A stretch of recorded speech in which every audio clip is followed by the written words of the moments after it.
Hello, everyone. Welcome to Deconstructing Greenwashing Myths in Politics, Consumerism, and Beyond. This, of course, if I'm sure many of you have joined the previous classes, this is open education with the Slow Factory Foundation. And this course specifically is tied into the transparency and greenwashing section of this open education semester class. My name is Sophia Li. That is my name on the bottom here, and that's my handle is SOPHFEI. Thank you so much for joining me, and I'm so excited to get started. Greenwashing and politics, consumerism, and beyond. I'm sure we've all heard of greenwashing, and if you joined Aja's class last week, this would be an extension of it. And then if you haven't joined, that's totally fine. We'll have a brief refresher and then go into the nuanced details. So in this course, we'll expand on the definition and notion of greenwashing from the political space to modern consumerism, covering what's truth versus a myth. We'll dive into the spectrum of greenwashing, how to navigate the nuances of a brand, individual, or organization engaging in the act. You'll learn how to deconstruct the biggest greenwashing myths in these sectors, and we'll also be given the tools and questions to ask to combat greenwashing.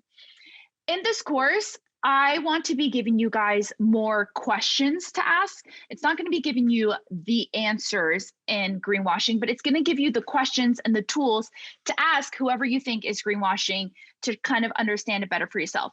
In the sustainability and environmental space, Celine always says this too, the more you know, the less you know. So it's about asking questions, keeping curious, keeping brands accountable, and continuing the conversation, because that's the most important thing. This is Greenwashing 101, and I have a really exciting speaker at the end that we'll do a Q&A with. So stay tuned until the end if you can. Okay, so what is greenwashing? Greenwashing, I'm sure you guys are all familiar with it, but the definition term is when a company or organization spends time and money on marketing themselves as environmental friendly more than actually implementing business practices that minimizes their environmental impact for both people and planet. It was once considered a deceitful advertising gimmick intended to mislead consumers to buy goods and services from environmentally conscious brands. But now it's a term that's used across the entire environment and sustainable space. It's not used solely for brands anymore. So we see the term greenwashing used in many spaces, and that's where we're going to go through today. But here's a brief history on greenwashing first. So where did greenwashing originate? Environmentalist Jay Westerveld coined the term greenwashing in 1986 in a critical essay inspired by the irony of the Save the Towel movement in hotels. The idea emerged in a period where most consumers didn't have access to Google search engines or researching the facts for themselves. So the essay is about how the environmentalist was staying at a hotel, and the hotel was like, if you don't want to wash these towels to save the environment, let us know. And he said, wash my towels, please. Just don't greenwash me. Because he knew that it was kind of an advertising thing that the hotel was doing to save money as opposed to actually saving water. So the original greenwashing example were, a lot of people think about the Chevron People Do ads. It ran in the 80s and 90s. The People Do ads, they aired for 10 years, and it was the longest running environmental ad campaign ever. People Do ads wouldn't be so effective if people knew that Chevron is the industry leader in promoting offshore drilling. It has begun oil exploration in the Arctic National Wildlife Refuge, and is also linked by the EPA to more than 200 toxic Superfund sites. But when you polled consumers and people who they ran it in California, all over the West Coast and California, Californians said that Chevron was probably the top environmentally friendly oil company because of these ads. The Huffington Post reported that the 5 biggest publicly traded oil companies in the world are increasing their investments in oil and gas, putting a combined $110 billion in new fossil fuel production. And they spent more than $1 billion on public relations promoting green energy projects. So that's greenwashing in itself, where you spend more money on marketing, $1 billion on promoting green energy projects, than actually implementing that money into your business itself for a more minimized environmental impact of your company. Okay, so this is how the FTC defines greenwashing. The Federal Trade Commission helps to protect consumers by enforcing laws designed to ensure a competitive and fair marketplace. The FTC offers guidelines on how to differentiate true green from greenwash. And this is what the FTC has in place now. It's kind of like a very broad overview of how to identify greenwashing. Packaging and advertising should explain the product's green claims in plain language and readable type in close proximity to the claim. An environmental marketing claim should specify whether it refers to the product, the packaging, or just a portion of the product or package. A product's marketing claim should not overstate directly or by implication an environmental attribute or benefit. And the fourth one is if a product claims a benefit compared to the competition, the claim should be substantiated. It should show credibility or data supporting that evidence. And then also you have specific states taking greenwashing into their own hands. In the state of California, you cannot put compostable or biodegradable on a product without explaining how it's compostable, how it's biodegradable. Some products can be biodegradable, but it biodegrades in 50 years. So all greenwashing is technically green marketing, but not all green marketing is greenwashing, if that makes sense. So there's a fine line between green marketing and greenwashing. Unlike greenwashing, green marketing is when companies sell products or services based on credible environmental positives with the data to back it up.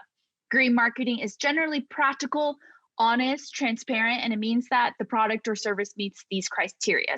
It's manufactured in a sustainable fashion, it's free of toxic materials or ozone depleting substances, it's able to be recycled or produced from recycled materials, it's made from renewable materials, it does not use excessive packaging, and it's designed to be repairable rather than disposable. This, by the way, is talking about product specific, and it's talking about the product in itself. This doesn't cover the labor rights and the product supply chain and the distribution, which is all can be part of greenwashing as well. So usually there's 5 traditional types of greenwashing that you'll see when it comes to consumerism and products. So the first one is environmental imagery. We all recognize this. It's using images of leaves, animals, eco-friendly products, just depicting nature. We've all seen plastic water bottles like Nestle, and it has mountains as the plastic label in it, but it's on a plastic water bottle. 2, misleading labels. Certain products are labeled certified, 100% organic, et cetera, without any supportive information to prove the same. Sometimes these labels, oftentimes, these labels are self-created and self-declared.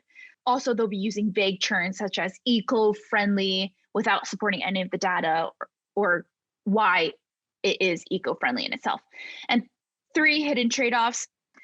The corporations put up an act of being environmental friendly, sustainable, but have a very non-environmental friendly trade-off.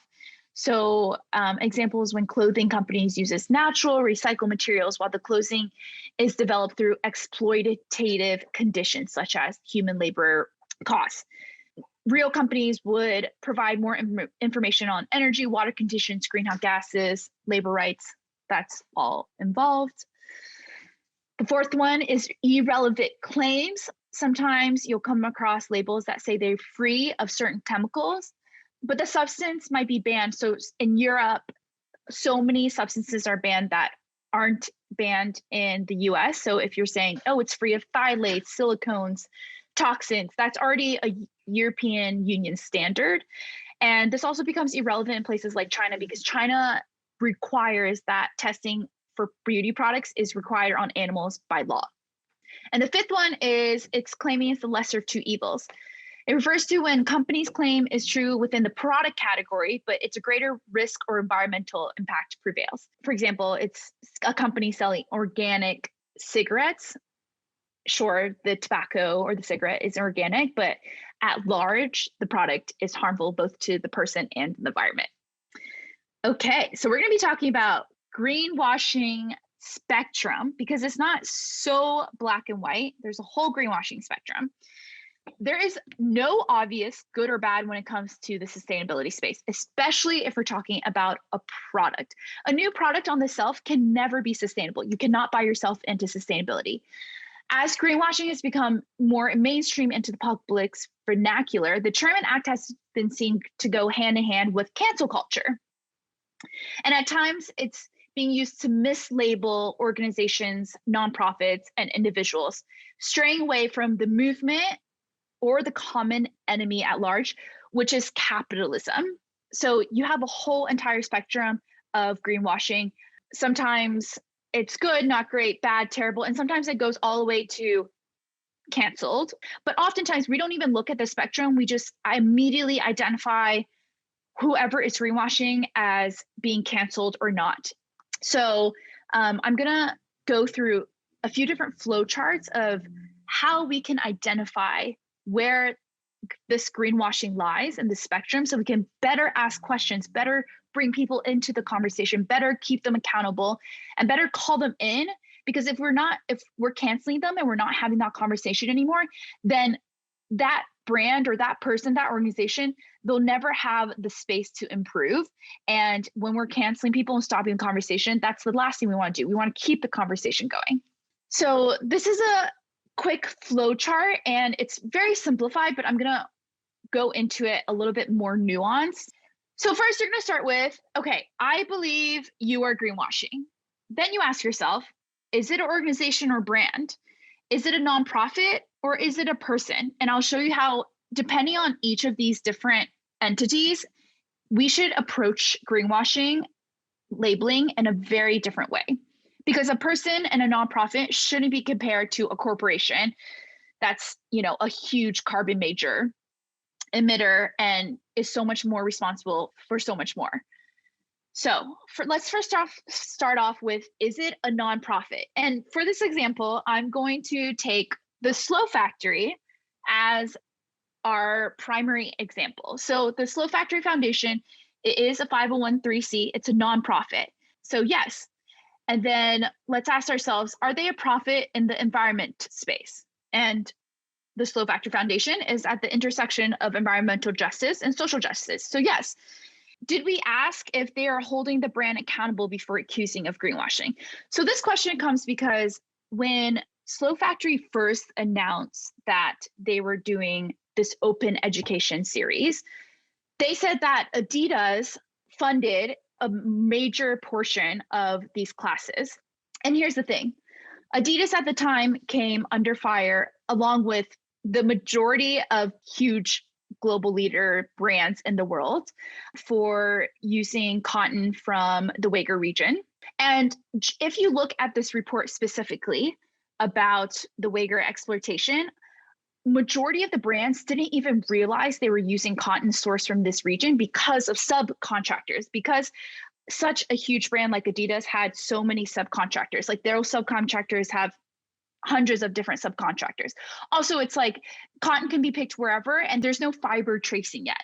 You could pick cotton wherever and then it goes into a huge cotton bin and that goes into another huge cotton bin. I'm simplifying it a lot, but you don't even know where some of the cotton from your Adidas t-shirt might be made from this region. Some it may be made from other regions. And China is a huge supplier of cotton. So then a lot of people I saw on the comments on Slow Factory's Instagram account saying you're an environmental nonprofit and you're working with Adidas, this is greenwashing. But here's the thing, we live in a world of capitalism, and until capitalism is completely reformed, we still live in the world of capitalism. So Adidas right now is trying to do wealth distribution. It's trying to take responsibility. It's trying to support the work. If Adidas didn't fund open education, everyone who's attending this class right now, like the hundreds of people who are in this class right now, you wouldn't have this class for free. And so thank you if you did donate, but a lot of this class is meant to make education accessible for anyone. And again, when I was talking about, we're straying away from the common enemy here, which is capitalism at large. So instead of targeting and using your energy against the nonprofit, is to target and use it against capitalism in itself. And instead of being like, oh, Slow Factory, you're greenwashing when they're trying to provide this environmental education, it's actually holding the brand and the movement in itself accountable. Now let's go into people. So is it a person when we're talking about greenwashing? This can happen when we're talking about influencers or people in the space or anyone. So yes, are they working in the environmental space? Maybe they're partnering with a eco-friendly brand as a sponsor post. If no, oftentimes influencers will just recite what the brands tell them. So they'll just like say, oh, this dress is made from plastic bottles and that's sustainable, and not knowing that maybe plastic bottles goes into microplastics into the waterways. So how can we bring these people into the conversation instead of canceling them? Because that in itself is ignorance. And what's going to help them is education, is opening them up and not canceling them. And then if they are working in the environmental space, asking them, are they themselves holding the brand accountable before accusing this person of greenwashing? And then using that energy again against the enemy at large, which is capitalism or the brand. So now let's go into if it's an organization or brand. So if it's organization or brand, yes, ask yourself, are they a massive corporation? Profits are in the millions. This is how you know when it's a massive corporation. Profits are in the millions. And do they have a history of greenwashing? If no, it's an independent brand, if it's a small label, if it's a smaller brand, ask them how they're showing numbers, their sustainability reports. Ask them more questions, because I think a lot of times small independent brands, they want to have the sustainability transparency, but it takes a lot of money to work with third-party auditors or certifications. So asking them these questions will help them be more transparent. They want to be in this conversation. So if they are a massive corporation, asking yourself, is the brand doing more than just issuing apology statements? Are they doing internal audits? Do they make a long-term sustainability roadmap in place with outside auditors? Are they taking responsibility for their waste, their supply chain, their workers? So once yes or no, continue to hold them accountable, both publicly and directly. And for someone, example like Adidas, they're a global thought leader. They're not going anywhere. They're not a boohoo brand. So we have to continue to hold them accountable publicly and directly. And if they are like a boohoo, then that's greenwashing, and take your money elsewhere. You have purchasing power, each of you guys. So here are the questions to ask yourselves during it. Am I accusing a brand, organization, nonprofit, profit, or person of greenwashing? Does this entity have a motive for greenwashing? Do they have motive? Like the nonprofit, like Soul Factory, they don't have a motive because they don't have an increase in market share or sales or profits because it's a nonprofit. Am I familiar with this organization, its past work, familiar with the history of the brand, known to be transparent or not?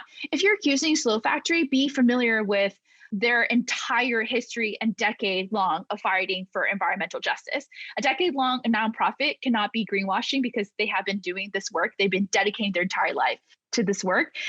And asking yourself, am I using my energy impactfully by holding this entity accountable and actually targeting the common enemy? So use your energy, channel it right, because you targeting an individual, a person, a nonprofit is not using your energy in the right way, and we're straying away from the goal and problem at large. Okay, so here is greenwashing and politics. So I know that everyone knows we are a week away, less than a week away from the election. I know that a lot of you guys aren't even based in the US, but I want to talk about greenwashing and politics because this happens both on local and federal levels in every country and in every kind of political system. So now that we understand traditional greenwashing with brands, basically the dynamic of claiming the environmental praise with relatively small acts while not addressing the most significant issues, people and planet. Political greenwashing is when politics claim climate is a partisan issue, or when elected representatives who see the current political environment as an opportunity to curry favor with constituents on global warming, and then after receiving support to do little or nothing while in office. So it's like a politician running on an environmental platform or claiming that, and then not implementing any policies while in office. So let's first talk about climate as a partisan issue. I think a lot of people in the US, because we have right now Republicans still debating whether or not climate change is a science-backed evidence phenomenon. And so while we have the Republicans saying that, I just want to note that one of the biggest and most controversial Republican conservative presidents in the US, Richard Nixon, was the one who laid the foundation for all of America's modern environmental policies in the 21st century. So Nixon signed the Clean Air Act in 1970. He signed the Marine Mammal Protection Act in 1972. He signed the Endangered Species Act in 1973. And his administration created the Environmental Protection Agency in 1970. Before the EPA was created by Nixon, the US had no central authority overseeing the protection of the environment. The EPA, as you may know, writes and enforces rules governing human health and the environment. And you might say, okay, well, Nixon was, 50 years ago, but this is an ad that was ran by Nancy Pelosi and the Speaker of the House in just 2008. Hi, I'm Nancy Pelosi, lifelong Democrat and Speaker of the House. And I'm Newt Gingrich, lifelong Republican, and I used to be Speaker. We don't always see eye to eye, do we, Newt? No, but we do agree our country must take action to address climate change. We need cleaner forms of energy, and we need them fast. If enough of us demand action from our leaders, we can spark the innovation we need. Go to wecansolveit.org. Together, we can do this. Here is this is John McCain when he ran in 2008. This is one of his advertisements that he ran that was funded by the John McCain campaign. Our environment in peril.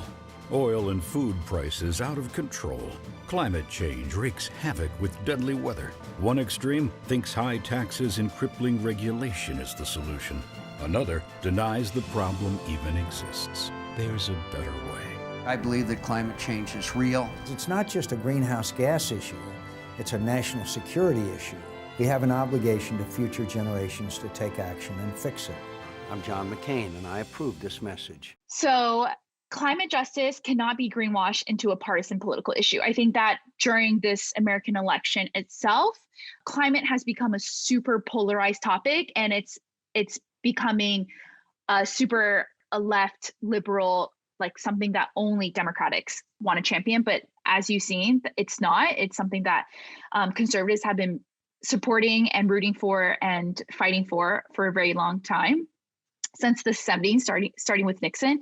So just when you're voting, it's early voting, or if you already voted, or if you're not an American, just know that climate isn't a partisan issue. It's a bipartisan issue. Here are some political greenwashing examples to hold politicians accountable once they are in office.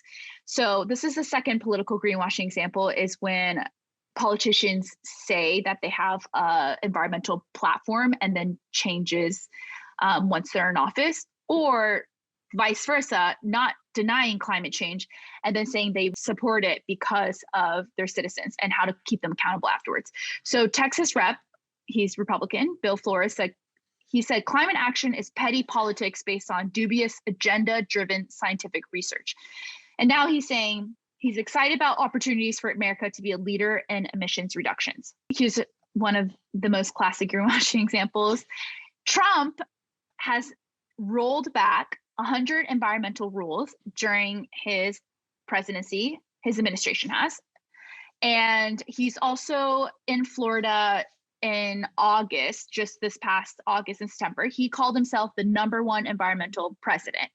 So here are questions to ask to hold your politicians accountable. Like Alexandria Ocasio-Cortez said, after this election, no matter what direction we go, and even if you're not American, these are questions that we can be continuously asking our politicians to keep them accountable. Like, we're not going to brunch after November 3rd. We are going to continue holding them accountable. And Biden used to take money from fossil fuel companies. And because of the demands from organizations like Sunrise Movement, during this election campaign, he declared that he will take no fossil fuel money for his campaign.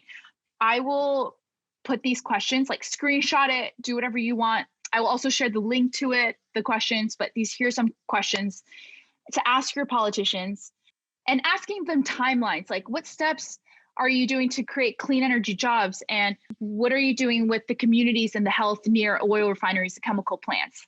How are you ensuring all communities receive access to clean air and water? Do you believe the U.S. should join the Paris Climate Agreement? What steps will you take? What does that timeline look like? These are all questions to continuously keep the conversation going. Just because a politician is in office doesn't mean that they're, of course, off the hook. They need to be continually fighting for this. Now we're going to be talking about greenwashing and consumerism. This is the most traditional greenwashing, as we talked about. It's seen in consumerism and capitalism. There are 6 sins of repeating the greenwashing cycle. Brands, however, willing to take responsibility and accountability, are able to step out of the cycle with credible data and proof. With big corporations, massive corporations, there will be contradictions, as oftentimes there are many arms to the company, such as supply chain, labor, production, distribution. It's important to understand that these can coexist as brands make fundamental changes.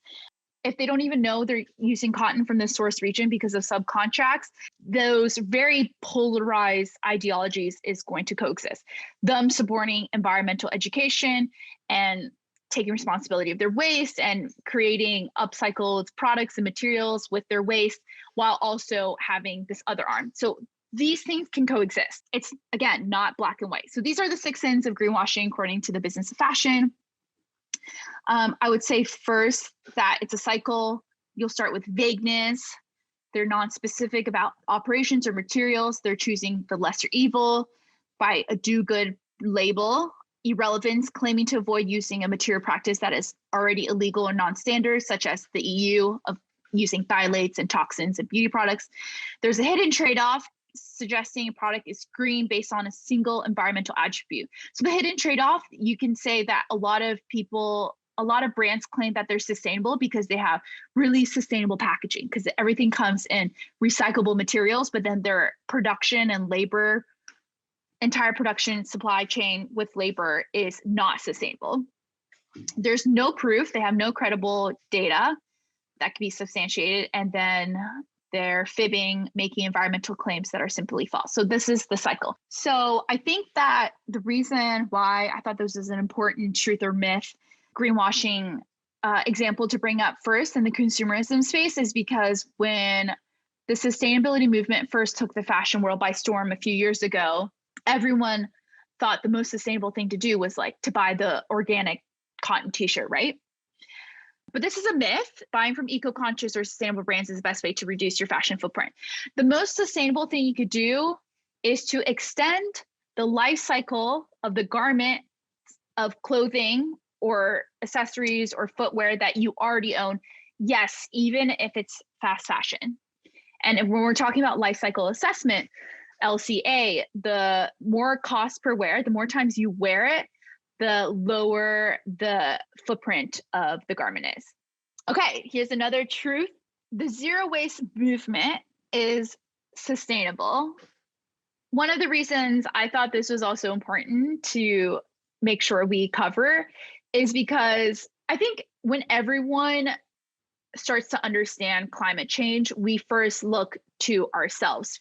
We're like, what can I do? What am I in control of? Can I stop using single-use plastic or whatever? And the zero waste movement was this huge thing. And I think it almost gives people more eco-anxiety. They feel guilty every time they throw out trash. They feel guilty every time they order takeout during pandemic and so many single-use plastic comes in it and they requested it for it not to be. So this is also a myth. The zero waste movement is not sustainable because fundamentally zero does not exist. The zero waste movement cannot be fundamentally zero as it still promotes new products. It also doesn't consider the carbon footprint of producing metal straws and mason jars and the end life of these cycles. Are they being upcycled? Are they recycled? Are they going to landfills? Additionally, when you're zero waste, it's because everything either is compost, you send everything into recycling or compost, etc., except for less than 10% of all plastics that is actually put in the recycling bin is then recycled to create new packaging. The movement is also not inclusive of BIPOC and comes from a very privileged place. So this is why the zero waste movement isn't sustainable. One, it's not accessible. They live in food deserts. They need the only clean water they have access to is single-use plastic bottles. So it's not accessible. Two, the movement is rooted in shame and eco-guilt, eco-anxiety. It's not rooted in empowerment. It's rooted in this like shaming of what else can we do so we feel a little bit better about the climate crisis. Three, you can't buy your way into sustainability or zero waste. again, if you're promoting a new product, it itself cannot be sustainable. You can't buy your way into sustainability. And 4, it takes the focus off of the collective versus the individual. So it takes the focus off of corporations who contribute to 71% of all carbon emissions in the past 3 decades. I'm not saying the zero waste is not sustainable at all, but that is why we need to consider the zero waste movement as something that we can all work and strive towards, but it's not the end goal. The end goal is actually for corporations to give us alternative solutions so we could be in a world that the solutions and the products in the system is the answer in itself. Truth or myth? A brand can be carbon zero or zero impact. A brand can be carbon zero or zero impact is a myth. So no brand can ever be entirely carbon zero or zero impact due to that they are creating a new product using resources from the earth for profit. Now we have brands. So for example, here, Mason Margiela made a zero impact sustainable leather accessories collection. They introduced this collection this past summer of zero impact sustainable leather, and they claimed that the leather was zero impact, which again, is not possible because it's a new product. It's still using resources. There's carbon being used in the leather in itself, in the production, in the travel it gets to you. So here are questions to hold a brand like Margiela accountable. When you see a brand greenwashing, ask them what process was used to reduce the impact of the leather. Was it verified by an independent auditor? If so, who was it? Who measured the CO2 impact of the leather in the first place? Was it done by Margiela internally or an independent auditor? Again, if a company is doing it internally, they can just make these statements and claims without any credibility or data. Which partner has the house used to offset the emissions? And are they ensuring that the plants planted live beyond their initial planting date? If they're saying that they're planting trees to carbon offset or to become carbon zero, have they already planted the trees? Trees take years and decades to grow. So you can't be immediately carbon zero from the beginning. And does the house have a policy as how it classifies a fabric as sustainable? What about this leather that makes it sustainable? These are the questions to ask brands to hold them accountable when you see these terms being used. Carbon offsetting helps with the climate crisis. Okay, so this one is complicated because it's both a truth and a myth. But here's the thing, carbon offsets do make a difference if it's done properly and it's actually implemented. So like we were talking with Margiela and the tree planting, asking them, where do they plant the trees? How are they sequestering the carbon? If there's a wildfire, then all the carbon gets released again. So what is their plan to combat that? Companies can buy their way out of being the highest carbon emitters with carbon offsets, and only the wealthiest companies can do that, which again, it means that it's not accessible to the majority.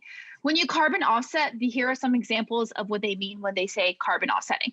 So they're protecting forests, they're creating new forests, or they're planting a tree. They're reducing emissions at agricultural sites, such as they're capturing methane. There's also offsets for capturing emissions such as methane at landfills. So here's the big thing to know. Not all carbon offsets are created equal, and they're not regulated. So like anything in the world, there are expensive and cheap products in offsets. And when we're talking about carbon credits, they're not uniformly regulated across the world. The EU regulates a total number of credits you can emit for companies, and companies self-report this. So when the EU first asked to start doing carbon credits, they asked companies to state their carbon emissions, and every company over-reported so that they would never reach that number. So again, it's self-regulated and it's not created equal. Carbon offsets, it falls into 2 broad categories when we're talking about it: voluntary and compliance. Voluntary offsets are the ones that people and companies buy at their own discretion. So it's like, if I travel to Europe for work and I wanted to offset my air flight, then that's voluntary. I chose to offset my own carbon footprint. And compliance offsets are used to meet legally binding caps on carbon such as in the European Union's emissions trading system. So a lot of these companies, when they're saying they're carbon neutral, they're carbon offsetting, that is already part of a compliance based off of policies and their territory, whether it be in the EU, in North America, and Asia. What is carbon offsetting? Carbon offset is when a business, a government, an individual can pay someone else to cut or remove a given quantity of greenhouse gases from the atmosphere. That can take the form of cleaner burning cook stoves in developing countries that reduce deforestation or firewood, or financing a wind turbine generator to displace fossil fuels on the power grid. It could also come as a credit for restoring a section of the tropical forest, as it takes carbon from the atmosphere. The reduction in greenhouse gas emissions from these acts then count towards the balance of the person or government buying the offset, rather than the people installing the project or place where it's built. Buying offsets is something anyone can do if they have money, which again is why it's not created equal. We are going to do a Q&A interview with Alexander of Carbon Calories. Carbon Calories is an organization that just started. It delivers tools for companies to count and report the carbon footprint of products. So I'm going to close this really fast. Before we bring Alexander on, I'm going to give you a quick bio. So he's the founder of Carbon Calories. His background is in economics and finance in New York, including in private funds and tech startups. He has experience advising in an organic farm, and he's passionate about resource economics. He built his first lifestyle carbon footprint calculator, Energy We Need, in 2012. He is from Denmark, but has lived abroad his entire life. And Carbon Calories is his company. And what it does is it puts intelligible data at your fingertips to support more informed decisions for both the consumer and the company. They strive to enhance individual agency in the carbon emissions ecosystem. Alexander, welcome from Carbon Calories. Okay, so let's start with the very fundamental. First off, what is carbon? And why is understanding carbon so important for understanding the climate crisis? Carbon is in every living organism. Carbon is essential for life. Carbon plays a role in the stability of the climate that the human species has seen for the past few centuries, actually, millennia. I think that we talk a lot about climate change, but I don't think that we talk enough about the carbon emissions. It's sort of like talking about profitability of a company without actually having sort of figured out how to measure the amount of money. And I'm like, we need to talk about the money portion because that's what determines whether or not we're profitable. And so if we don't talk about the carbon, then what we're talking about is sort of the effect. We're not talking about the actual measure. And so carbon is what we're putting into the atmosphere that's causing most of the global warming. And so the only way to reduce global warming and mitigate climate disruptions is to reduce the amount of carbon that we're putting into the atmosphere or to pull it out of the atmosphere. That plays into Carbon Calories' slogan. We say what gets measured gets mitigated, which is a play on the business truism, which says that what gets measured gets managed, which is sort of widely accepted as so. In terms of targets, in order to have a chance of limiting global warming at 1.5 degrees Celsius, we need to reduce current human-caused carbon emissions by about 50%, a little over 50% by 2030. That's in a decade. That's rapid. Our behaviors affect carbon emissions. That's really like what it comes down to. And how should we actually view carbon? Because I think everyone has like a very negative connotation of it. We've disrupted the flow of carbon. And so carbon is the most important thing to measure. And it's the fact that we've emitted too much that's problematic. But carbon by itself is it's like an element. It's on the periodic table. Like it's neither good nor bad. It's just the fact that we've disrupted the carbon cycle. And so if we sort of like take a step back and sort of like, if we talk about this just in terms of from an environmental perspective, from like, let's take nature's perspective, it's like, well, like, unfortunately, carbon warms the atmosphere and you're putting too much in the atmosphere. So if you reduce the amount of carbon, then we'll get back on track. So it's sort of like carbon is like, it's what comes out of what we do. It's neither sort of good nor bad. So I want to talk about the personal carbon footprint and where does it stem from? And is it important? I feel like there's a lot of shame around the personal carbon footprint, and how important is it to focus on the personal carbon footprint? Ecological life cycle assessments were developed in the 60s and 70s, which just measured the environmental impact of products and goods. And like formal life cycle assessments and modeling was developed in the 80s and 90s.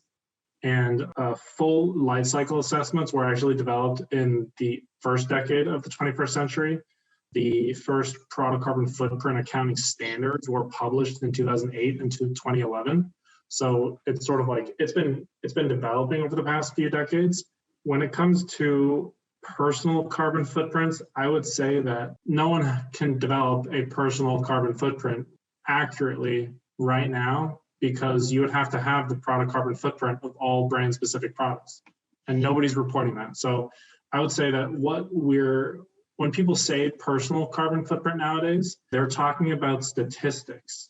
Somebody made an estimate saying that, oh, like you live in a household, how many members, on average, this is what you eat, maybe your average diet, based on your region, the carbon intensity of your electricity is this much. So they sort of like, we're making statistics which are informative, but they're not like, you can't take a statistic and sort of like inform your specific behavior. Like if I want to decide between Nike or Adidas or like a Starbucks or Joe and the Juice, I need to know the product specific carbon footprint in order to make a decision. And so that's sort of what Carbon Calories is all about, is that we're like, we want to empower people to be able to make informed decisions. And we need product carbon footprints from brand specific, from companies in order to do that. And I think that sort of helps us make decisions. It also pressures companies to report, to track carbon, to show us how they compare. And I think that is how we should think about it, like a personal carbon footprint, because like there are immediate actions that we can take every day to reduce our carbon footprint. There are so many things that we can do, and it feels really great when you figure out like how much you can actually do now. I'm always like, we should put the focus on the corporations as the carbon majors. And you're like, but we have to first understand, it's like the chicken or the egg. You have to first understand the individuals in order to talk about the collective. I want to talk about carbon privilege, which you are still like iffy about the term, but it's something we talked about, just like white privilege.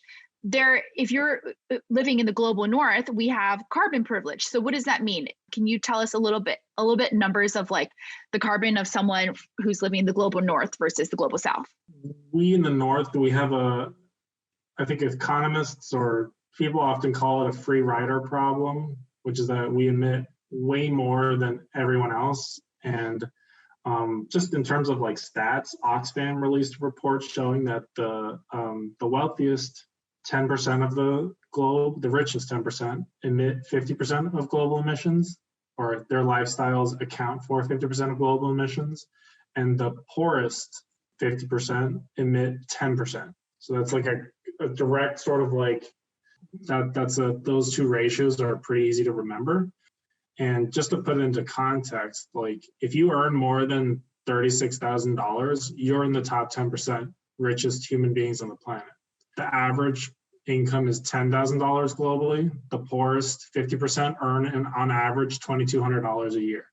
So basically, income and carbon emissions exhibit what some people call unitary elasticity, which means that every time you once you increase income, there's a step up increase in CO2 emissions, because our entire economy is based on fossil fuels. And so we are responsible for most of the emissions. And this decade, whether or not humanity can remain within the 1.5 degrees Celsius target will pretty much be decided by the activities and lifestyles of the top 10%. There's a lot of privilege baked into that. Like many people, I guess they're like, I was born into this. I don't know if it's, it's sort of like, it's a lot of pressure, I guess. Some people feel a lot of pressure for the emissions that their lifestyles inadvertently cause. Like I know that I felt sort of very, very upset in the early, like a decade ago, because I was like, I know that I emit a lot because I've seen the statistics, but I don't know what I can do and I don't know how much. And like that bugged me. And so I built my carbon footprint calculators. I was like, I need to be able to calculate this for myself. Okay, so there's a direct correlation with the carbon and the income, the footprint and the income. And I think maybe it's just good for us to understand, like with terms like white privilege, it's not like people chose to be born in this specific body or in this specific geographic place, but there's privilege associated with it. And once we understand it, then can we be empowered to move forward? So I want to go over the definitions because there's a lot of definitions here in the carbon space.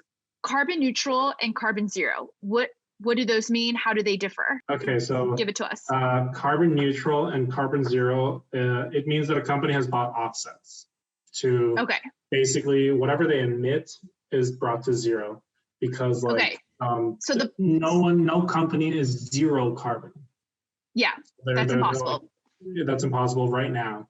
And potentially in the future, it may never be possible to go zero carbon. So, and when brands are saying that carbon neutral or carbon zero, the product itself can never be neutral or carbon zero because nothing in the world is carbon zero. What does net zero mean when a company says they're net zero?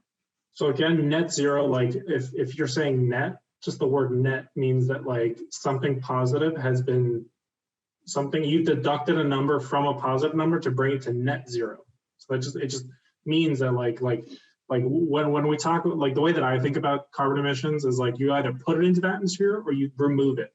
It's a one-way flow. It's like in finance, you call it a free cash flow assessment, where it's just like, it's your cash flow statement. The cash can either go into the cash flow statement or it can go out of it. So carbon can either go into the atmosphere or it can come out of it. And so net zero means that they sort of like netted out the carbon emissions with an offset. And apparently net zero also means that the company specifically has agreed to, has committed to the 1.5 degree targets that were brought out of Paris. Carbon negative and carbon positive. What does that mean? Like that's carbon positive. I personally, but that's also because I'm technically inclined. I'm like, carbon positive, doesn't that mean that you put carbon into the atmosphere? Like positive, it's like we don't want carbon. It's like a PR. Yeah, you would think. It's like a poor choice of a PR word, personally, I think, but apparently it means that more carbon was used to offset than you emitted. So it means that, ironically, that you've actually removed carbon, which is more carbon. Okay, got it. Yeah. So it means that you've basically removed an amount of carbon in excess of the amount that you emitted. Carbon credits. What does that mean? So carbon credits are typically just like general. They're typically associated with allowances to emit. There are basically a permit to emit carbon. And so in Europe, they, like you said, I think you discussed this earlier, like they set a set amount of carbon credits in the beginning of the market. And then the idea was that they're going to decrease it over time so that slowly companies would have to reduce their carbon emissions in order to be able to, otherwise, like if you don't have a carbon credit, then you couldn't emit it. And so that's a carbon credit. And a carbon offset is a carbon offset instrument. It's like a certificate of a project that has either reduced, avoided, or removed carbon emissions. And those are different things. Are you skeptical of companies that commit to carbon zero? Should we be skeptical of companies that say that they're committed to carbon zero? I think that given the stakes, yes. We need human-caused emissions to go as close to zero as possible before we factor in offsets or reductions. And so if a company is relying on offsets to get to net zero, then they may not be doing everything possible to reduce emissions in the first place, because the best carbon emission reduction is carbon emissions not created. I would just say that like we need companies to be, and that's part of why I want transparency in the space, is because we can't pull like, this is not like an Enron or a Wirecard or some other like if we fuck up this accounting, like there's no second chance. So it's like, we really need to get this right, and we need companies to get as close to zero before we then use offsets, which globally we may never get to zero carbon. Like for example, renewable energy on average costs about 25, I would say, grams of CO2 per kilowatt hour. Fossil fuels, depending on the way that you use the electricity, the energy that's generated, whether it's heat or electricity, is about 250 on a chemical basis, and it's like 500 when you're talking about electricity. So long story short, renewable energy is not zero carbon. So it's like, we need to get as close to zero as possible, and then we need to rely on offsets. And so companies should report that, because we need to know. We need to know, because otherwise the rich companies are going to be buying, or they're going to be buying the offsets. And then what if there's no more offsets for anyone to buy? So my last question for you, Alexander, is what's giving you hope in the climate disruption space?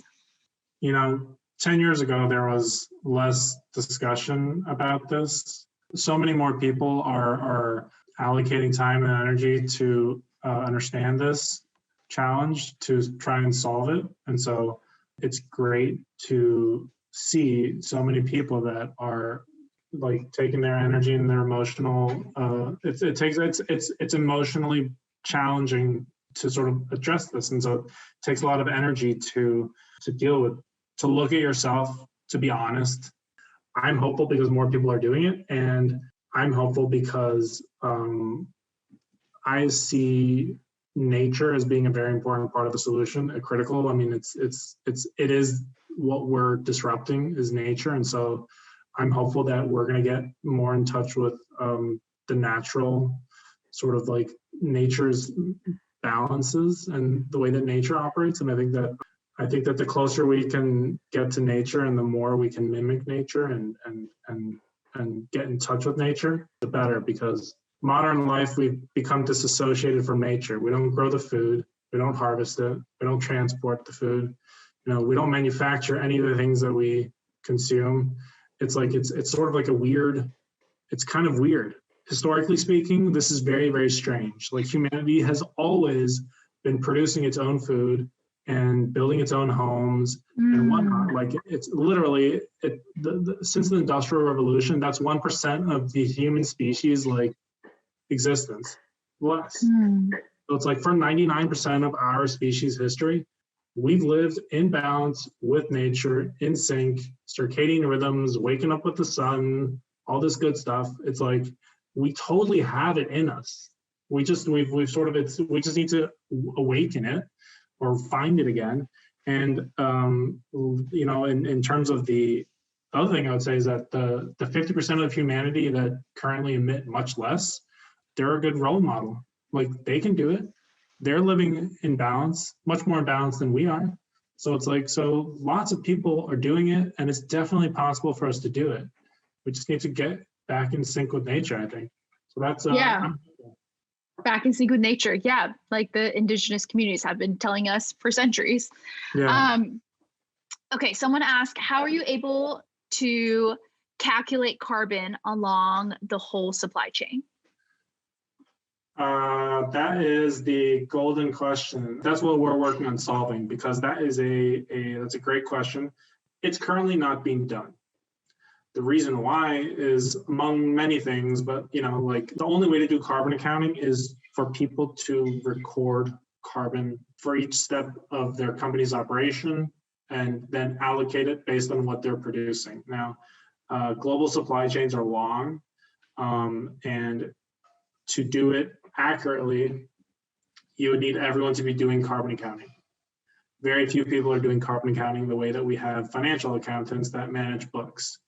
But in order to do this, there are standards that are available to perform carbon accounting. Right now, the most carbon accounting that's done by companies, they rely on approximations for many of the supply chain steps, which is often it's raw material and pre-processing of raw material, and then manufacture is closer to the final brand to consumer level of operation, which is usually that's like a company in an industrialized nation. So they may have either higher margins, and so they're able to do carbon accounting, or they are closer to the product. So it also is sort of like they somehow are the company that's at the end of the day selling a product to consumers. And so often it's the consumers that are asking for this information. So it sort of like makes sense that it's the branded consumer company that gives the carbon footprint, product carbon footprint. One of the things that Carbon College is working on is trying to help people along the supply chain to work together to compile this information. Because if you think about it in financial accounting, like the reason why every company can manage their books is because every transaction is recorded. If we recorded every transaction, not just with like a dollar value, but then with a embodied carbon emissions value, we would be able to track as a good is transacted the carbon intensity along the supply chain. So like that would be an ideal scenario once we all figure out pull ourselves together and the world start doing carbon accounting, which, you know, maybe by 2030 that's happening, then that's how you would do carbon accounting. But right now it's pretty cost intensive and they rely on approximations. Some of these approximations are reliable, sometimes they're not. Sometimes it's challenging because like if a company has multiple suppliers, then you have to use averages. And so like, this is like a long topic, but I'll just give one example. One final example is that like cotton, there are 25 million cotton farmers in the world. There are not 25 million companies selling cotton t-shirts or cotton pants or cotton sweaters. And so it's like so many people have to be reporting into like it's a very small group of companies that finally sells the product that would actually give the product carbon footprint. And unfortunately, many of the 25 million cotton farmers are running on very, very, very low margins. So they don't have the money to do this perhaps. They may lack the education. They may lack the resources. You know, you would probably need some form of like a computer or some other way to record values of fuel consumption, for example. And so all of that work is pretty challenging. And so there are 3 internationally accepted standards for performing product carbon accounting. What are they? One of them is publicly available, Greenhouse Gas Protocol product standard. The other one is PAS 2050, that's out of England, BSI. That one is also publicly available, but it relies on the 3rd set of standards, which is ISO. And ISO you have to pay for.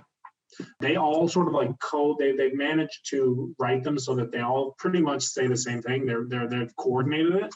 And so there are standards for product carbon accounting and for performing these approximations and these estimates in lieu of not having primary data. They rely on secondary data to make these, and there are standards for doing it. And you have to report on the accuracy, reliability of data, assumptions made, exclusions, et cetera. So it's totally possible for companies you need some money to do it. But if you have money, then any company that I would say that earns more than $5 or $10 million, yeah, you can do it. You can find the money somewhere to do this. So Angel V asks, is a carbon tax a good way to reduce carbon emissions? Like if policies and countries implement a carbon tax, is that a good way to reduce carbon emissions? Yes, it would be great if we could issue a carbon tax. I think that we've been trying for 2 decades. I don't know if we're gonna issue a carbon tax. I think that the first IPCC report was published in 1990. It's 2020. That's 3 decades. There have been 5 issuances. The last one was published in 2013, AR5. I believe that AR6 is coming out next year. Pretty much been saying consistent things since the 1990s. Lyndon B. Johnson got a report in 1965 issuing dire warnings about carbon into the atmosphere, global warming. So we've known about this for decades, and regulation, unfortunately, is much slower and much more difficult to enact, just objectively speaking, like Congress didn't go to the Paris Agreement or to the COP25, I think it was. Very few countries send legislators to the Paris Agreement, like to the COP25. So it's like, we can all agree to like 1.25 degrees Celsius, but if we're not actually enacting policy that restrict emissions, that subsidize manufacture of renewable energy, that require efficiency improvements, that tax carbon, then like we're signing up for a rosy future, but we're not actually enacting the policy that's going to guide that transformation. And so I've actually spoken to people, literally I've researched carbon pricing, and I sent some friends my 2 cents on what the price should be. I'm like, I think that we should price carbon at $50 a ton this year. I think it should increase $5 every year so that it reaches 100 by 2030. That's cheap, I think. Most countries and companies price carbon at between $20 and $100. Typically, many countries that price it higher are, for example, Scandinavian countries that have the ability to pay it, and or that just have a policy that is, it's easier to pass that kind of policy. But I personally am not betting on a carbon tax being introduced soon enough to mitigate emissions at the level that we need by 2030. I think that we as individuals who are at the forefront of this and who want to put into action what we care about and what we believe in, I think that we're going to have to lead this change behaviorally. So people affect policies. Yeah.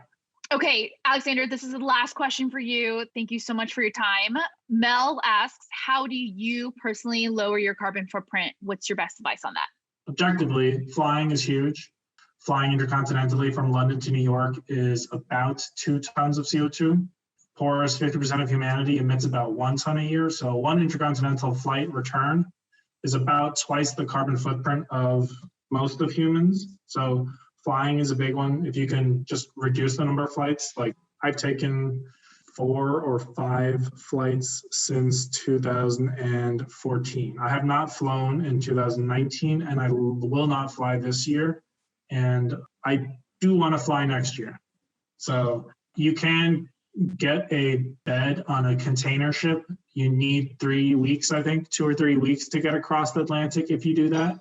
They do have Wi-Fi. You do need the time. So that's probably unrealistic, and it's actually much more expensive than flying.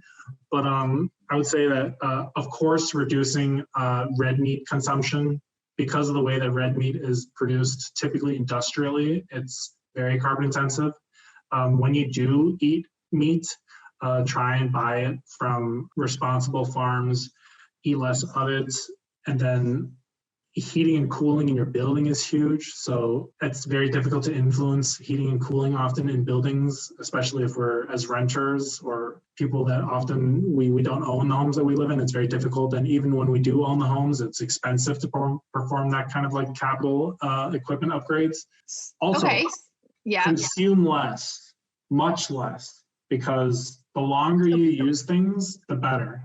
Okay, so because I don't want to end on, because like I know eco-anxiety, eco-guilt is a big thing. How do we, this is truly the last question, how do we keep corporations and politicians accountable? So if we're doing all of these things on our end, what's like the best way to keep corporations and politicians accountable? I would say if a company has committed to net zero, then ask them to show their numbers. We all own carbon. No one owns carbon. So it's not like their financials, like proprietary, blah, blah, blah. Like you don't own this carbon. Like we all live on this planet and we are using this carbon temporarily. No one has a right to own any carbon. It's sort of like, so I would say that companies should, ask companies to show you their numbers, ask them like, what kind of offsets are you buying? How much are you using them? What plans do you have to reduce your carbon emissions? If we have the 50% reduction by 2030 goal, then we need to achieve 5% this year, which we will have achieved, not due to people's inadvertently because of COVID and because of the restrictions that we've placed on ourselves to deal with COVID. This will be probably the first year that CO2 emissions have decreased since maybe the Industrial Revolution, measurably. If we hold companies accountable, I'm going to take ownership over what I can do. Like when I wash my t-shirt, I'm going to wash it cold and I'm going to hang dry it. That's my part. And I'm going to try and influence whoever I can to build renewables. That'll take decades, but I'm doing my part. Now you tell me, like, where are you sourcing your cotton? Like, what's the product carbon footprint? What's your company doing to reduce your emissions? Like, we're all in this together. And so if we get in the habit of holding ourselves accountable, it makes it much easier for us to then go and be like, no, we're going to hold you accountable too. Because like, I'm doing this too.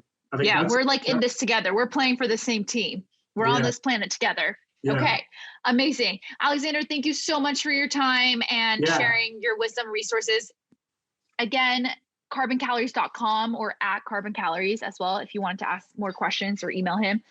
Okay, and then we're going to wrap it up. So thank you so much, everyone, for joining. I hope you learned something. Again, if you have questions I didn't answer, feel free to DM me or comment on my last post about this class. And I'm so grateful for your time and energy. I hope you took something away. I hope you were given the tools and the questions to keep asking those questions, to keep curious, to keep the conversation going. Greenwashing, yes, we're trying to avoid it, but what we're mostly trying to do is to continue the conversation so corporations, individuals, brands, countries, politicians can make this the norm. Thank you guys so much. See you soon. Good night to those who stayed up late.